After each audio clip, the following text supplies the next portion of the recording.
Welcome to Canada's most irreverent talk show. This is the Andrew Lawton Show, brought to you by True North. Coming up, why travel restrictions are too little too late, carbon tax semantics, and the film industry can use churches, so why can't churches use them? The Andrew Lawton Show starts right now. Hello and welcome to another edition of Canada's most irreverent talk show. It is Thursday, April 22nd, 2021, the year that never ends, just like the last one, which ended but didn't really feel like it did and has just extended into this one. But regardless, we are here. Thank you so much for tuning in to Canada's most irreverent talk show. A very busy day today. In fact, I'd say it's been a fairly busy week, a lot going on, so we'll try to get through as much of the relevant stuff as we can. I had a couple of emails from people after last show on Tuesday saying that they were a little bit surprised I didn't spend the entire show or most of it talking about the budget, which you may recall was tabled on Monday by the Trudeau government, the first budget of its kind from the government in 2 years. And I just completely ignored it. I was hoping to today, except I got a bunch of emails. So this is going to be my budget segment. I'm going to do a deep dive into all the things that people need to know about the budget. More debt, more deficit, spending a lot of money, most of it's useless, and no one's going to care because it's going to pass. Done. Covered the whole budget in 10 seconds. Now we can move on to interesting and not necessarily as predictable topics, because basically there was nothing surprising in it. The one bit of analysis I would say is that when things were good in the Canadian economy, Trudeau said we could spend and we should spend because we can afford it. When things were bad because of the pandemic, the Trudeau government said, well, now we have to spend because things are bad. And as a fiscal conservative, the question I always ask is, well, hang on, when do we get to not spend? And the answer is, to Liberals, there's never a time when spending is not on the menu. And the reason for that is because they are using this pandemic, where there are very legitimate expenditures government needs to put out the door, as political cover to spend hundreds and hundreds of billions of dollars. And that is going to be the big point. Anyone who criticizes that is going to be characterized as heartless. And this is a very savvy political move by Trudeau, because he knows that right now it is a spending culture.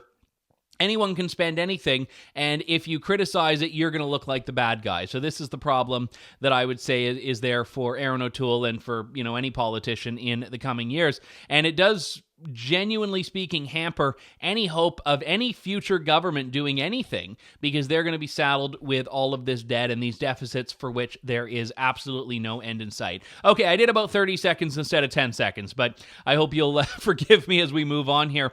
I want to talk about what's shaping up to be the big story of the day in the COVID file, and that is the super duper double teenage mutant double mutant ninja virus version from India, one of the many variants we have, because this is now all that we talk about, the so-called variants of concern. We've got the Brazil variant, we've got the South Africa variant, we've got the UK variant, we've got the Brazil nut variant, we've got the double mutant teenage ninja turtle variant, and all of these things.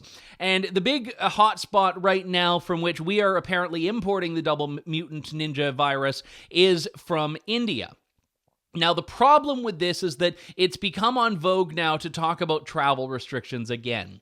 Now, I was a big believer earlier on in the pandemic in the need to shut down the border, because Canada is not an island, as I've said, when people try to compare Canada to Singapore or Taiwan or even Australia. But at a certain point, the virus was not here. And if you were going to shut down your borders to prevent the importation of the virus, that was going to be when you had to do it.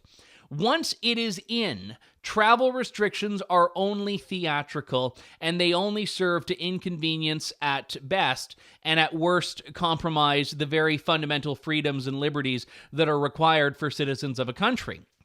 And so the Conservatives this morning, Erin O'Toole, the leader of the Conservatives, came out and said, it's time to secure our border. This is a clip from his press conference this morning. Throughout April, dozens of COVID-positive flights have been landing in Canada. With them, they've brought the risk of new variants, including the double mutated variant that is currently overwhelming India's healthcare system.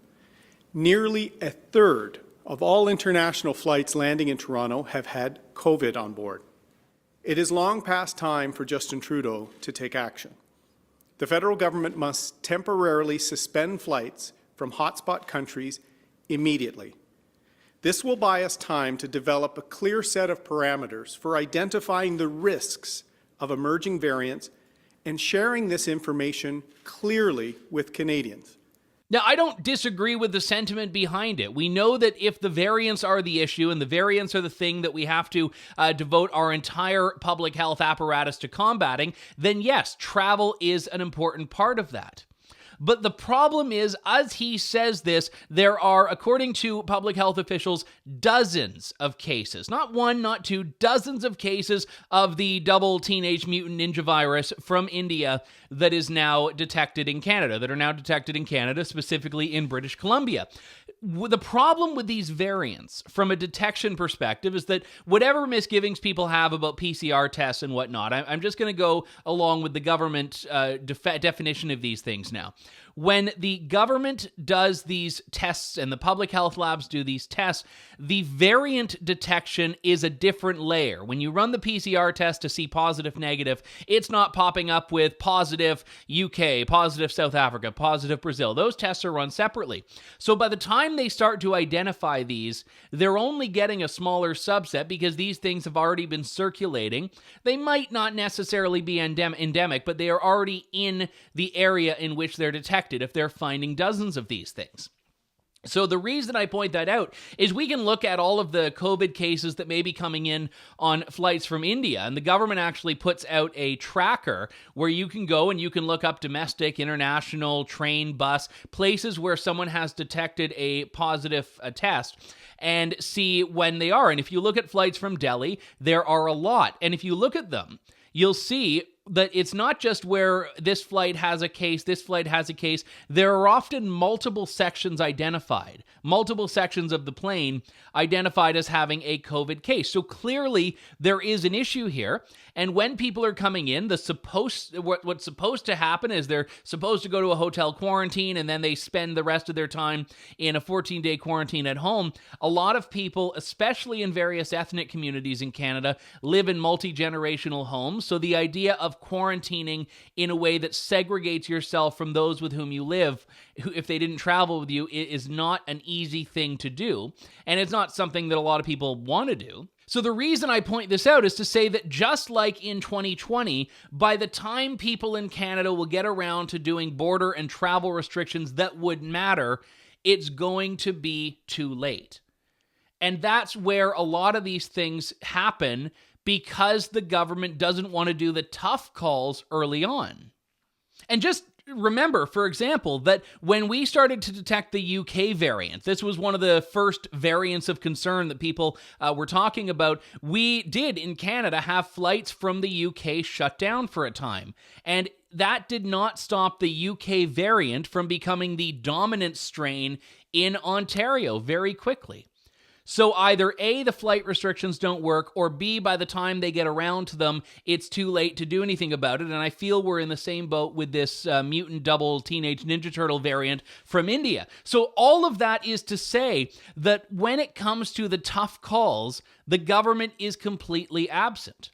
The government is completely absent. They're more interested in doing things that are not targeted at all, rather than going after specific areas of concern, where I've always said, and especially with lockdowns, which I know are provincial, you can't on one hand say we're going to shut down playgrounds, or this story out of Ottawa, where now public health advisors want to shut down all retail so that is non-essential, so that even curbside is not allowed. So if you want to buy a cell phone charger curbside from Best Buy, you would not be allowed to do that because they think that we really have to keep people at home.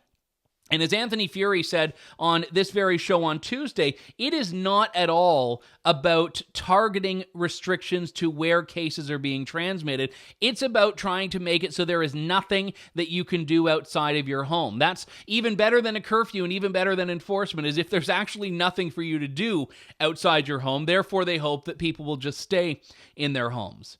And I hope the province doesn't go this far, because this would be, I mean, nothing would surprise me now, but this is the problem, is that you have all these people that are trying to target things that are not really where the cases are happening, but then you have plane loads of people coming, mainly from India right now, planes from India, that are showing large numbers of COVID cases, and all of these other variants that have somehow got into the country, despite the fact that we're supposed to have an airtight quarantine system.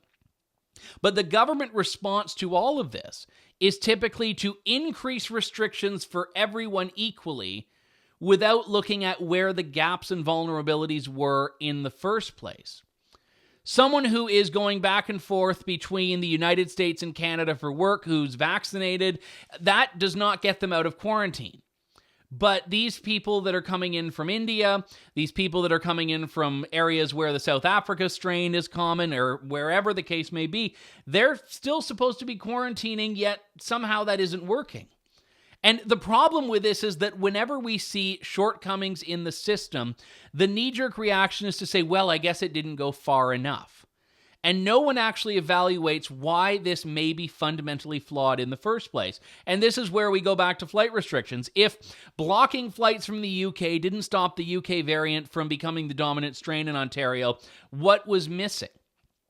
And I'm more and more of the mindset, and I know this sounds like a myopic or perhaps defeatist view, but I'm more and more of the mindset that there is no magic remedy that governments keep looking for. The first wave, the second wave, the third wave, the fourth wave, the fifth wave, who knows how many waves we're going to get out of this. But the whole point of this is that all of these different measures that people have tried to say are successful really are not. And the countries that have done very well are literal islands who have had their borders shut down for over a year now. Places like Taiwan, places like Singapore. And it's one thing to hold those places up as examples and say, you know, yeah, look what they've done. They've only had, I think, like 6 deaths or 2 deaths or something like that in some of these parts of the world. But no one in Canada or the United States or the United Kingdom would be prepared to adopt the measures that these places have, which is basically keeping their country completely closed off, which for Canada, good luck with how much we rely on the border with the United States, cross-border trade, shipping, supply chains, and so on and so forth. So this is where we end up in a very tricky situation where everyone wants to talk about travel restrictions when it's too late. We have to accept that we are an open country with a very porous border. And this has been the prevailing issue, I think, that a lot of people in this audience have certainly raised when it comes to illegal immigration for the last several years in Canada, even prior to the COVID-19 crisis. And where are we? We do not have an airtight border around this country, and even if we did, there would be so many exemptions and exceptions to it for essential travel, for supply chains, for manufacturing, for family reunification, that all of these restrictions fail to really do what they are supposed to do. And this is the big problem I have with travel restrictions at this point. I'm not talking about early on, but I'm talking about at this point a year in, when the things that we're trying to protect ourselves from are already here and everything we're doing is, a month too late or something like that. The challenge is that the virus does not care whether you are an essential worker with an essential reason for going into Canada. The virus doesn't care if you're a truck driver or if you're a tourist, if you have family in Canada, if you're a citizen, a permanent resident or not. The virus doesn't care. So all of these exemptions and exceptions that I think are required, because we do not want to turn ourselves into a country that is treating its citizens like cattle and just saying, well, no, you can't. You're infected like mad cow. You got it. We're not letting you into the country. I don't want that in this country. So we have to find ways to deal with these things and not focus on the glitzy, glossy, very simplified version that is almost always going to trend towards being theatrical than actually substantive in dealing with this. And the easy way out is not going to get us out of this. We talked about this on the show with Doug Ford's Ontario approach, the one that the Ontario government unveiled on Friday and very quickly backpedaled from, that would have given police major sweeping enforcement powers to stop any pedestrian driver, ask them who they are, where they're going, and how dare they be outside of their homes. And I will say, we saw a very swift backlash, and I had called out the government on my previous show for not apologizing, for just saying, as Toronto area MPP Paul Calandra said, that this was a communications problem. Doug Ford this morning came out and went much beyond that in saying that he was sorry. Take a look. Last Friday, in response to extremely troubling modeling that told us we could see well over 15,000 cases a day, we moved fast to put in measures in place to reduce mobility. But we moved too fast. And I know that some of those measures, especially around enforcement, they went too far. Simply put, we got it wrong. We made a mistake. These decisions, they left a lot of people very concerned. In fact, they left a lot of people angry and upset. I know we got it wrong. I know we made a mistake. And for that, I'm sorry, and I sincerely apologize. Because as Premier, as I said right from the beginning, the buck stops with me. Again, I'm sorry, and I apologize to each and every one of you.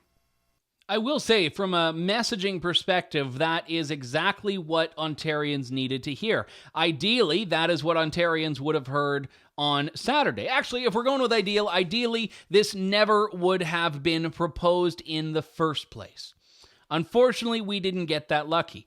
Look, I am all for governments that listen to their people, and I'm actually very pleased when governments will in some way admit wrongdoing by reversing something, but again, you want to hear that they understood why it was so wrong.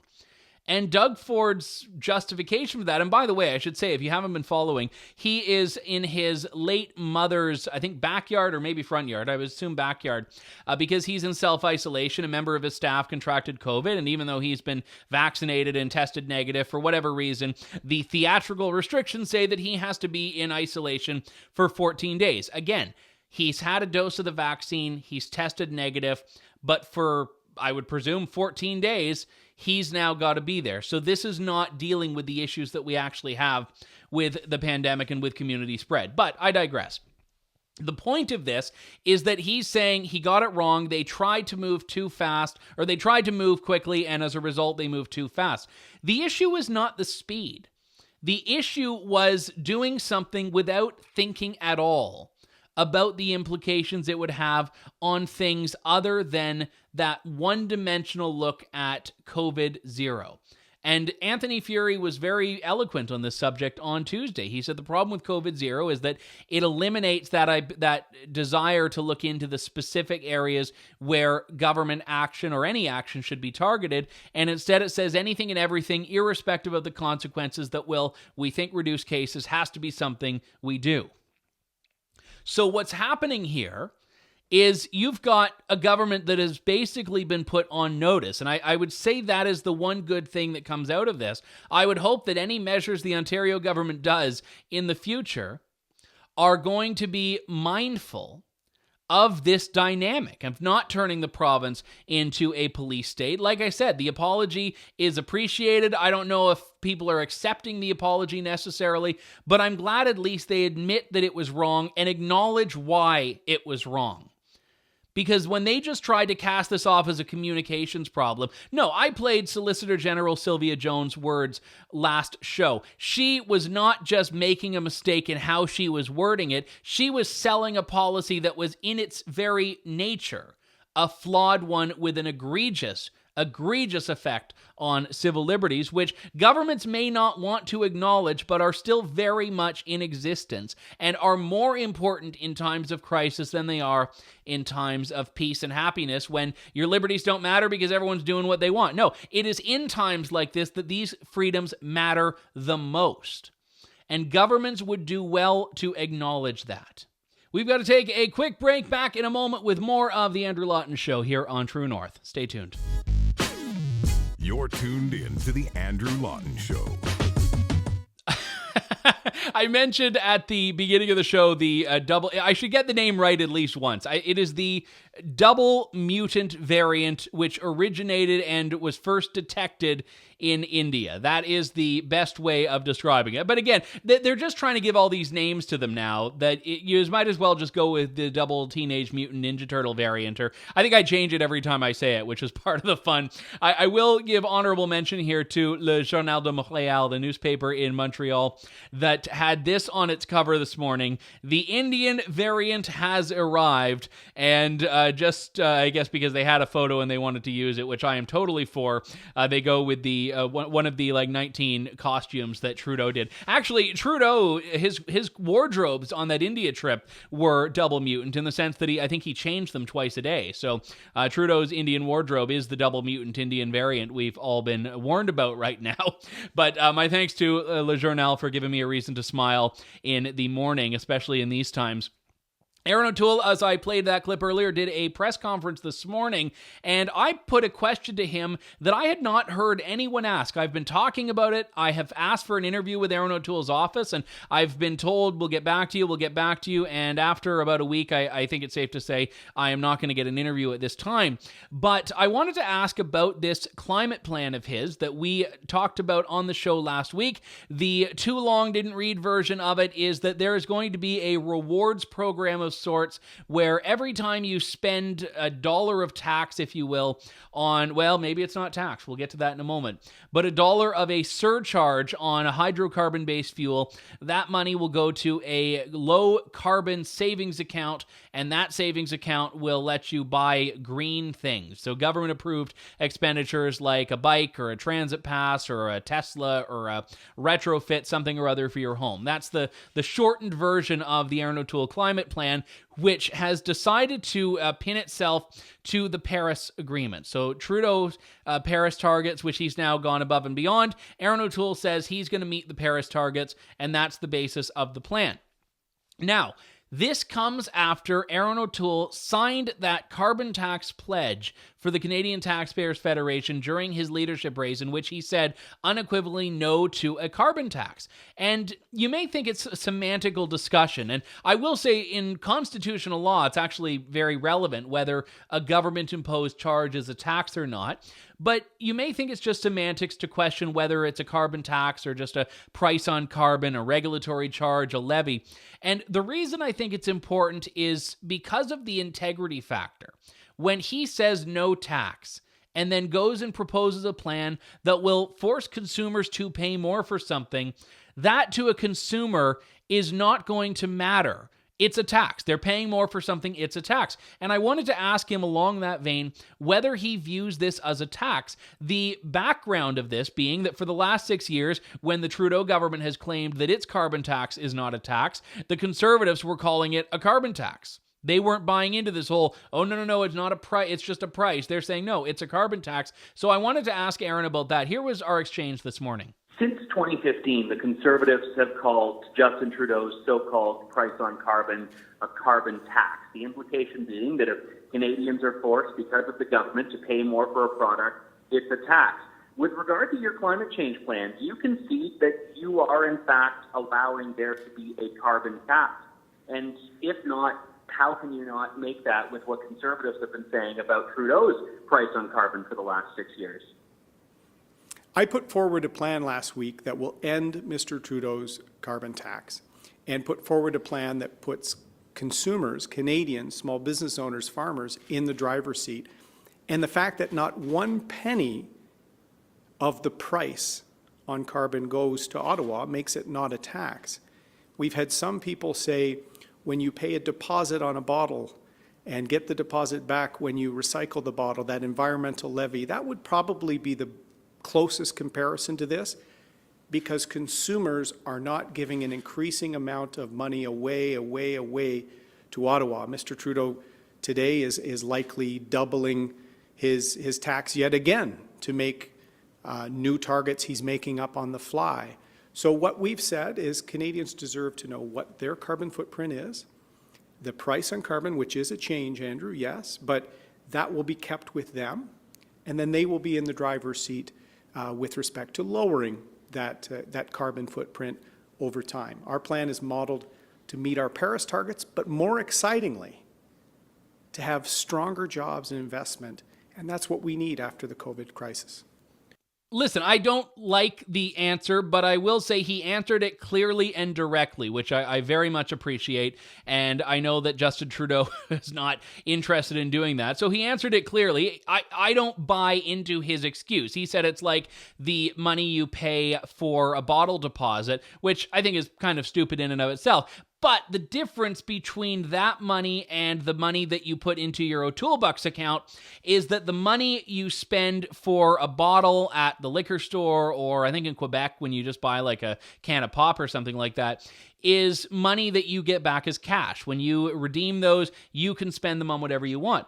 With the O'Toole Bucks plan, you can only spend them on government-approved expenditures. So even if that money goes into an account that is yours and has your name on it and doesn't go into general revenue, it's still money that you don't quite control as cash, which is why it's been described more as a rewards program or a points program of sort. And I think that's a bit of an issue here.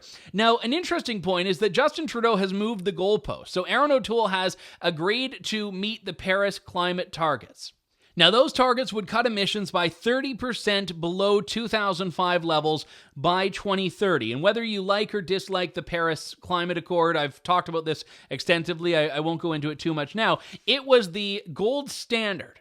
The gold standard for countries around the world. It's been the gold standard for Canadian climate policy. And it's interesting that now that Erin O'Toole has said that he's going to meet those targets, Justin Trudeau has gone beyond this to say, oh, now Canada's going to go and reduce their emissions by 40 to 45%. Hey, why not go more? Joe Biden's going more today. China's going more. Everyone says they can go more. It's like an auction of sorts where everyone just keeps shouting out a number higher than what their colleagues around the world are saying. You don't actually have to do it, because the nature of these things is that they're 10, 20, 30 years down the line when your government's not going to be around to be held to account for it.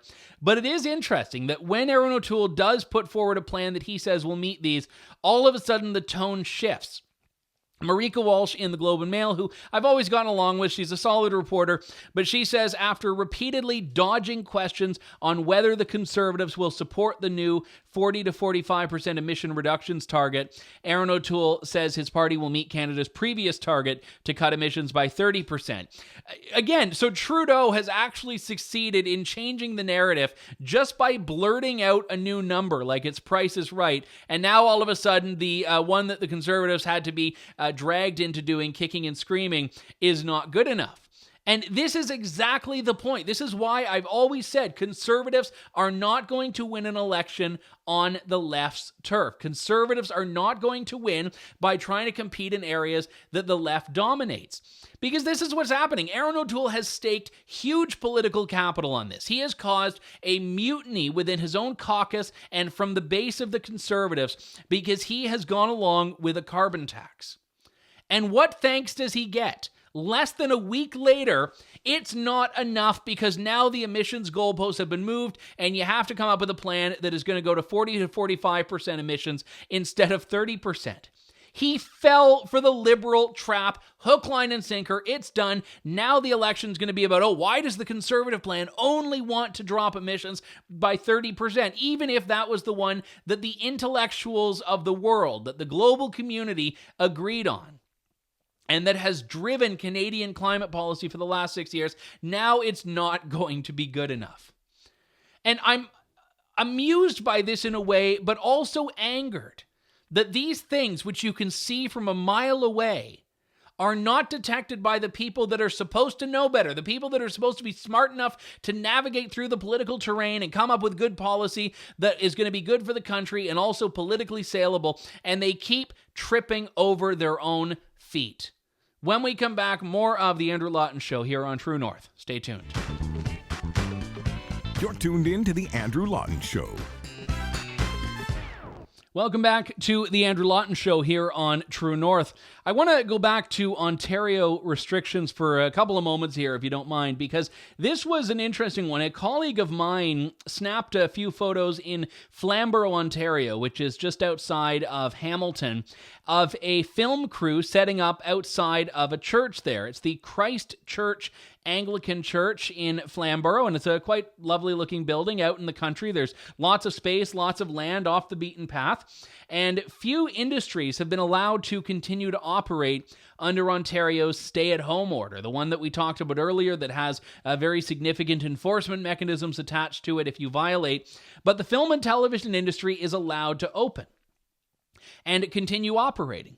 Now, film and television is big business in Ontario. A lot of money, a lot of jobs. For every one person you see on camera, there are probably 10 people off camera, which means that there are a lot of people involved in individual shoots, like the one here. Now, I don't know what show is actually being filmed here. I know this church has been used in the past for a show called Umbrella Academy. May have been filming that, may not be.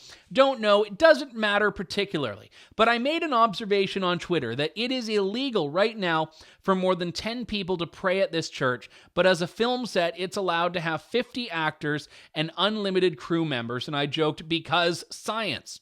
And I was getting that information from the Ontario government's website, which talks about restrictions for film and television. It says no more than 50 performers may be on the film or television set. The film or television set may be located in any business or place, including any business or place that is otherwise required to be closed.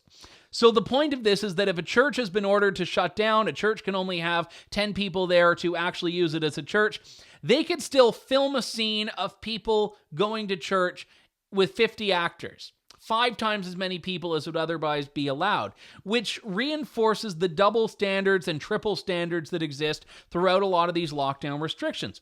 And I pointed this out not because I think film and television should be shut down. Rather, I think we should be extending the deal that they get to other industries, which is that if you can find safe and adaptive ways to open and go about your business, do it. And I got a fair bit of pushback from people in the film industry, who, by the way, I'm very sympathetic to, because they deal with very precarious work at the best of times, and now they're finding themselves feeling attacked because it seems like I'm advocating to shut down the industry, but quite the contrary. And I looked at the regulations, because a lot of them were saying, well, you know, we're tested every day, and we're in bubbles, and this and that, and not people necessarily tied to this production. But I looked, and the government has a 50-page manual for how to deal with health and safety issues under COVID-19 if you're a film or television set. And I've looked through this extensively. It was last updated in January, and contrary to what people were saying, testing is not required. They have to do, like any other workplace or place that's open, a daily screening, which could be as simple as just asking people, do you have any symptoms? Have you been out of the country? Etc. They recommend testing, using rapid antigen testing to people. They recommend all of these measures, but the actual requirements are not all that strict. Now, as I understand, the industry itself, the unions are very powerful. ACTRA and a lot of the unions for crew, they have standards and measures above and beyond this that they've actually injected into their operations because they want to be allowed to keep open. But this proves that it's not about the locations themselves. It is about what you do there. So why on earth does the Ontario government not allow other industries who have a shared commitment to staying open, which means they don't want to be the sources of major outbreaks? Why do we not allow other industries to do it? Part of it is the money. Ontario doesn't want to lose its moment. There's this image that Toronto is Hollywood North. Vancouver is sometimes characterized as Hollywood North. It's, by virtue of exchange rate, a lot cheaper for American productions to film here. They get access to things they don't have back home as far as just landscapes. And what we want to bring all this in because it's glamorous. People like it. So they don't want this to go away because they know that if they say no to a production here, they're just going to find another city somewhere else in the world, and this Hollywood North delusion is going to go away. But there are a lot of people in the film industry in Canada. It's not just actors, directors, producers. It's makeup artists, editors, videographers, so many people that rely on this sector to work. And I don't want to put them out of work. I'm talking about all the other people who have been put out of work by government restrictions, who are not being given the same perks and benefits that the film industry has. There are lots of businesses that I know would say, well, hang on, we'll do rapid testing for our employees. We'll do these things. There are churches that would say, we'll adopt these measures to socially distance and do these things that are required of us to open. Why are we not allowed to do it? So yes, just remember this. 10 people is all that could go into this church to pray. But 50 people plus however many crew could go in there to film a scene that might be, for all I know, a scene of people praying. Part of me wonders if churches should just convert themselves to film productions. I sent my pastor a text message and said, why don't we just call ourselves a film crew and call everyone in the congregation cast members, and then we can open up. And he laughed. I don't know if he was agreeing or not. So perhaps my church will be converted to a film set by the weekend. I don't know. He's less of a rabble-rouser than I am. But I just want to understand the double standards here. And, someone asked me, well, why is that? I couldn't explain it. Because you can't defend and explain and justify things that are by their nature inexplicable. When they talk about mobility, they're talking about wanting anyone and everyone to just stay in their homes. But if that's the case, why does film get a pass? I like movies. I like TV. I mean, there are not as many good things to watch lately, but I like these things. But you know what? No one can say it's more essential than an elective surgery, than church, than some of the things you'd buy in retail. It's no more essential than any of those things as far as its relevance to humans. Yet they've been given a pass and other places haven't. We've got to wrap things up. My thanks to all of you for tuning into the program. We'll talk to you next week with more of Canada's most irreverent talk show here on True North. This is the Andrew Lawton Show. Thank you, God bless, and good day to you all. Thanks for listening to The Andrew Lawton Show. Support the program by donating to True North at www.tnc.news.